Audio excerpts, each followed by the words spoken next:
በርካታ አማራዎች በፖለቲካ አስተሳሰባቸው በማንነታቸው ታስረው ለረጅም ጊዜ በእስር ቤት እየተንገላቱ ነው። እነዚህ ደግሞ ተራ ዜጎች አይደሉም። ማህበረሰቡ ጉልሃን ብሎ የሚለያቸው፣ ማህበረሰቡ ልሂቃን ብሎ የሚያስቀምጣቸው የሐሳብ መሪዎች ናቸው። የፖለቲካ መሪዎች፣ ጋዜጠኞች፣ አክቲቪስቶች ናቸው። የህዝብ ተወካዮችም አሉበት፣ የተመረጡ የህዝብ እንደራሴዎች። እነዚህ እንዲፈቱ በእናንተ በኩል ጥያቄ አቅርባችሁ አስፈጻሚው አካል ምንም ያደረገው ነገር የለም።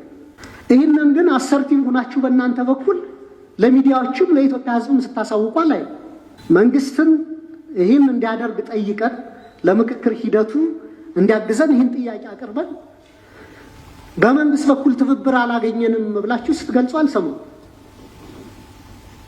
ከገለጻችሁትም በለሆሳስ ነው የምትገልጹት። እና አሁንም ቢሆን እኔ ከመጀመሪያው ይህን ሂደት ከመደገፍ ተነስቼ አሁን ኢንዲፈረንት የሆንኩበት ሂደት ነው። ኦልሞስት ስሜት አልባ ነኝ። በዚህ ሂደት የሀገሪቱ ችግር ይቀረፋል የሚለው ተስፋዬን አጥቼበታለሁ፣ ባለው ሂደት ገምግሜ አይቼው ማለት ነው። አሁንም ግን እየቀረቡ ያሉ በእናንተም በኩል በተወያዮችም በኩል የቀረቡ ጥያቄዎች በደንብ ጎልተው ለኢትዮጵያ ህዝብ መገለጽ አለባቸው ብዬ አስባለሁ። አሁን ባይዘወይ ሌሎች ህዝቦች ልሂቃን ታሳሪዎች የላቸውም። ክቡር ኮሚሽነር ለመረጃዎት ያክል ከትግራይ የፖለቲካ ልሂቃን የታሰሩ አላውቅም። እኔ ከኦሮሞ ብዙ የታሰሩ ሰዎች ነበሩ፣ ተፈተዋል። በሰፊው ታስሮ ያለ ልሂቃኖቹ ከአማራ ህዝብ ያሉ ተወካዮች ናቸው። ስለዚህ ነገ ልሂቃኖቼ ታስረውብኛል አልተወከልኩም ቢል ይህ ህዝብ በቂ ምክንያት አለው ብዬም መከራከር እችላለሁ እኔ። ስለዚህ ይህ ጉዳይ መፍትሄ ቢሰጠው አሁንም መንግስት በትክክል ችግሩ እንዲፈታ የሚፈልግ ከሆነና በውይይት የኢትዮጵያ ፖለቲካዊ ችግሮች መፍትሄ ያገኛሉ ብሎ የሚያምን ከሆነ አትሊስት ይህ ሚኒመም ነገር ነው። እነማን ምን ሲያደርጉ ተይዘው እንደተፈቱ እናውቃለን። እዚህ ሀገር አማሮች ታስረዋል። በአብዛኛው የታሰሩት አማሮች ናቸው። እነሱ እንዲፈቱ ምን ጥረት አድርጋቸዋል ብሎ ለተነሳው ጉዳይ ሌላ ቦታ ደግሞ ምን ገጥሞኛል፣ እንዴት ነው ትልልቆቹ የኦሮሞ ፓርቲዎች ከእናንተ ጋር አይሳተፉም ተነስቶብኛል። የእኛ ጥረት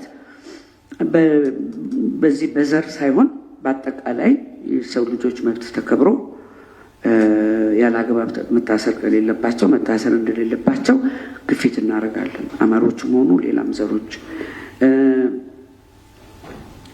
ግን ገፋ አድርገው መንግስት ምንም እርምጃ ካልወሰደላችሁ ይሄንን ለምንድን ያላገለጣችሁት ለተባለው ጥያቄ እኛ አክቲቪስቶች አይደለንም።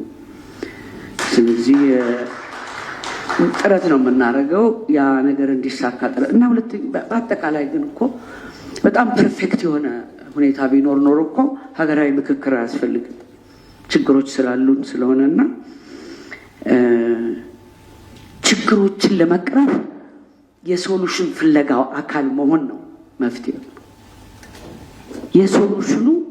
የሶሉሽን ፍለጋው አካል በመሆን ሀገራችንን ለማዳን እንችላለን።